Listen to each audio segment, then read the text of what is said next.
Tak šup, vrtat do jeklu díry. Vrtat, tak, do jeklu díry. Jo. Upneme jekl. Tady to tady zůstane. Tak co, na kostku 0. Maloruk. No, Dobře, jako, no a zase... já tě natočím, no. Tak počkej, no. Vložíme hlavu.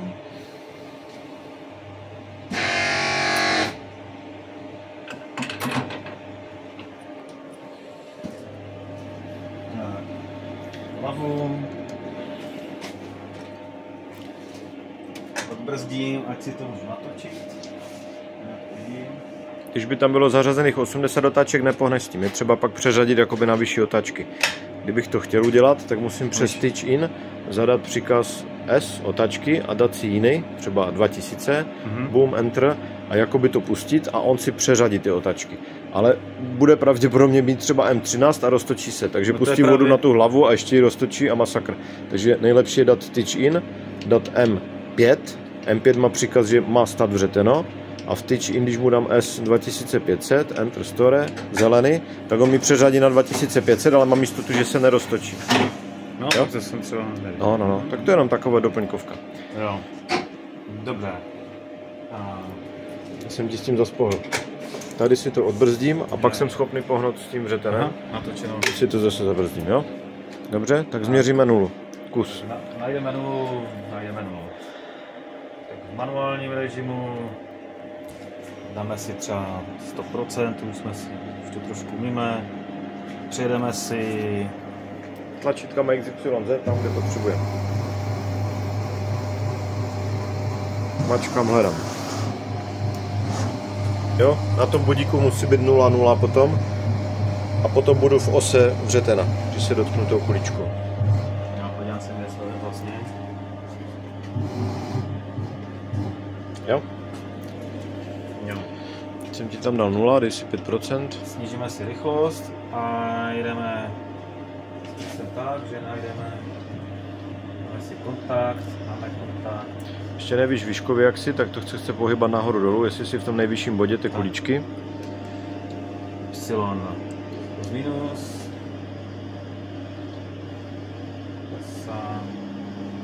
Stoupá. Dobré. Tak. No. Jsme asi na nejvyšším bodě. Tak šup X na 0. No, X. Najdeme 0.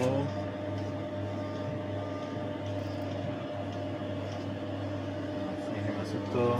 Můžeš jít po krocích, že si to přepneš na ten Tak, super 0. To je 0. Tak menu. Tak, vynulujeme si to. Menu, trojka. Reset axis. Resetujeme Xovou osu, že jdeš, že to je 0. 0. Enter, ukládám. Jo, tady to přepíše 0. Jo. Teraz dávám manuální režim. To samé udělám v ose Z. A jdu Y do minusu. Dám si na 100%. Do minusu? Tak do plusu. Do plusu. Na 100%? No, ťukni. Jo, kontinuální pohyb. No. Tak. Jo. No. Tak. Z. Jo, Zetko. Já jsem chtěl ještě zhora, jako to asi... Ne, zhora ne, to se dělá na stroj. Tady nezměříš nic. Tam si uděláš 0 zhora a je to vyhozený čas, protože to neřekne nic. Musíme si pak vrtak ťuknout. Víš? Rozumíš, zhora nezměříš ty nic. Jo, Z plus. Dáme si to dolů, jsou minus. A ještě, ať jsme tady, tak ještě si musím s Xem přisunout k sobě. Dám si tady kroky a jedu se Zetem do minusu. No, možná jsem příliš pomaly. Mám si to 15% Z plus Z minus. Tak.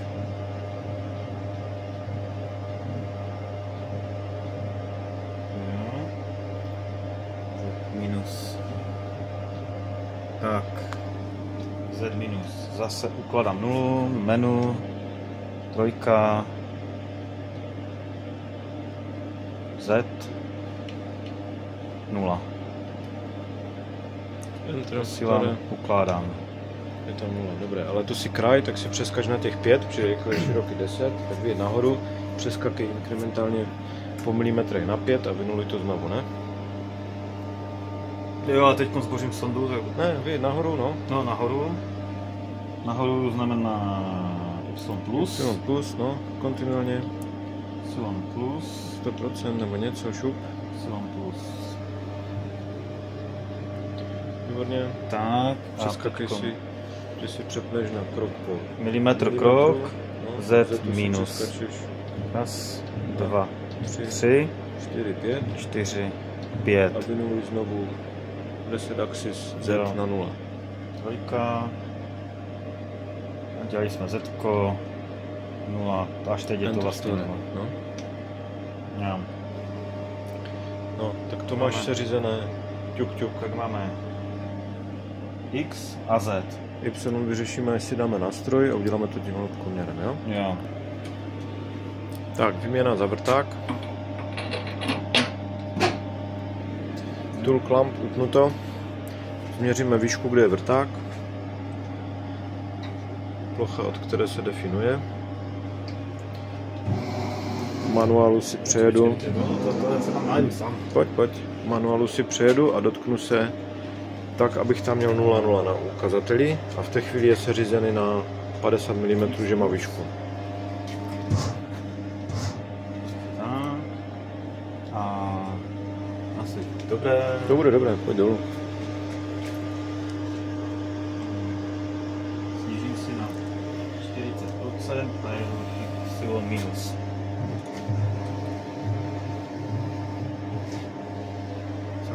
Nadírne se na dívce. Ne. Pojď. Tak, snížím si to ještě na 5% a jedu Minus.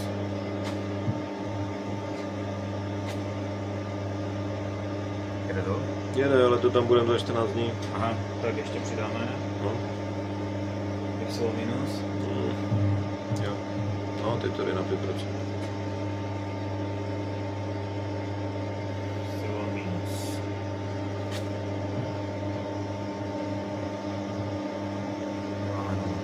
Ne, už to je moc. Už je moc. Tam je.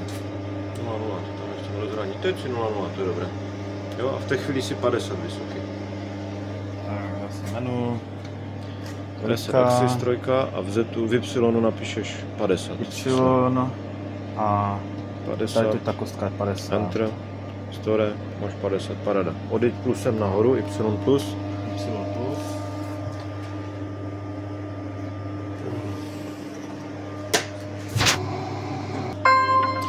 Tak máme vynulováno, jenomže máme souřadnice jeklu, že máme nulu na čele a nulu uprostřed té šířky a výšku nástroje. Jo?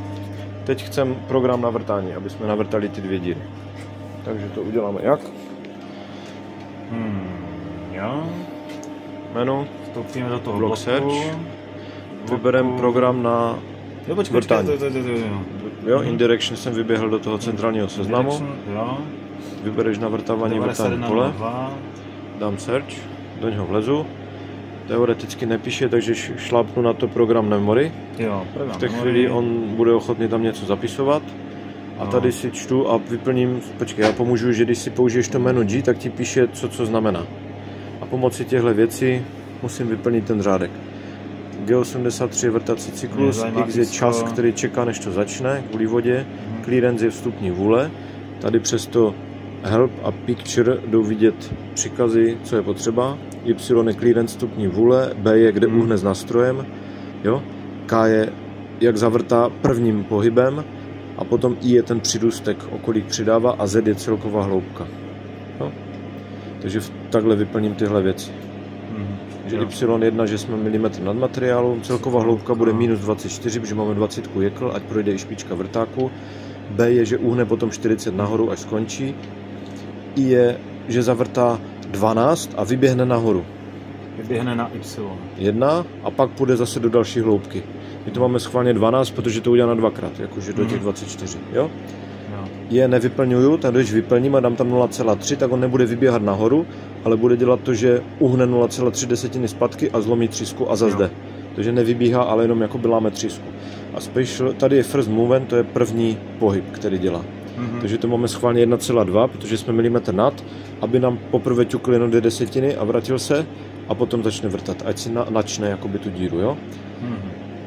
F je posuv, metrech za minutu, to se pohybuje v rozmezi 40 až třeba 300 nebo 1000, jo? Tady teď na to vrtání nám vyhovuje 100, při otačkách 1600. Kdybych měl nějaké těžké vrtání, mám třeba 80 otaček a posuv jenom třeba 15.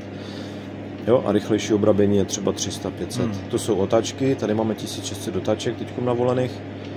A to je M, znamená, že když dám M13, tak pustí po směru hodinových ručiček a vodu. Když dám jenom M3, pustí jenom po směru hodinových ručiček a ne vodu. To je jediné, co používám, M3 nebo M13. Jo? Takže to máme vyřešený tady tenhle řádek. A pak je třeba říct, vrtací cyklus mám a on se ptá kde, bez toho to fungovat nebude. To kde máme vyřešeno tak, že dáváme N2 a v N2 máme G znamená makro call, že si zavolá nějaké makro. A on si zavolá makro číslo 5. Kdybych chtěl změnit číslo makra, musím někde tady přes to free G, přes něco jsem musel tam vlézt, abych se s ním domluvil. Nebo tu menu? Zkus to. Se... Tak a když mu vlezu... Když dáme menu, tak je tady ten makro 1. Jo. A tady je ta 5 bez jména. Bez jména, tak to jsem si to napsal, že je různá makra. Záleží, kde člověk jde, kde to je připravené. Zase si dám na povědu. Můžeš.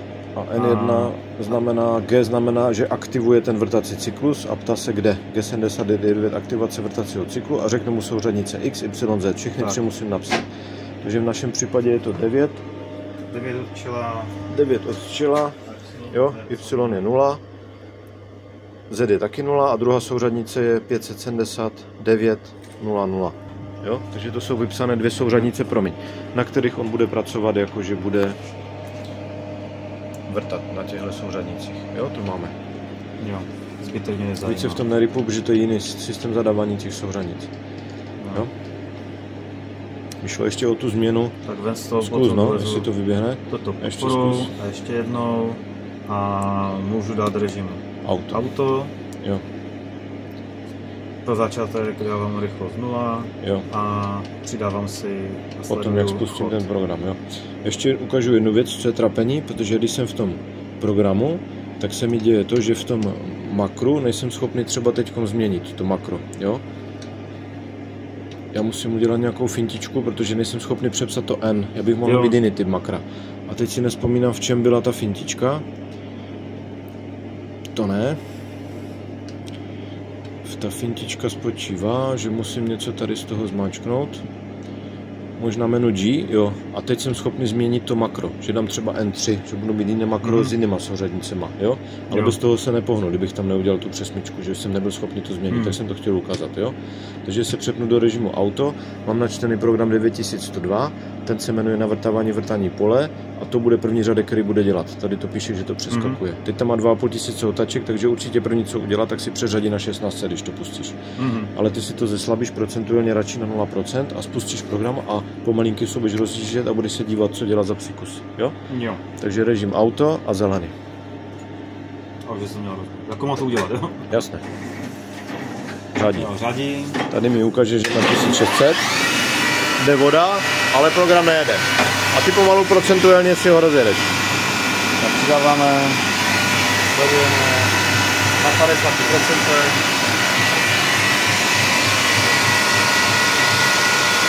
Pomalím ho na 5% a dívám se.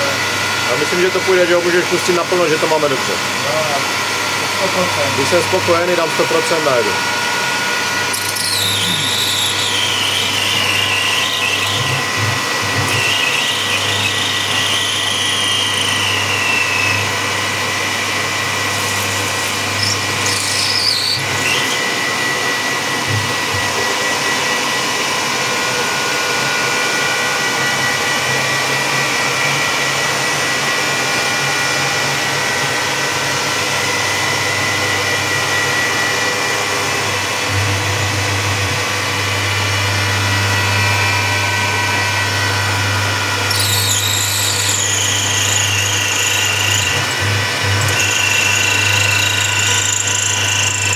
Můžeš jít na 150%.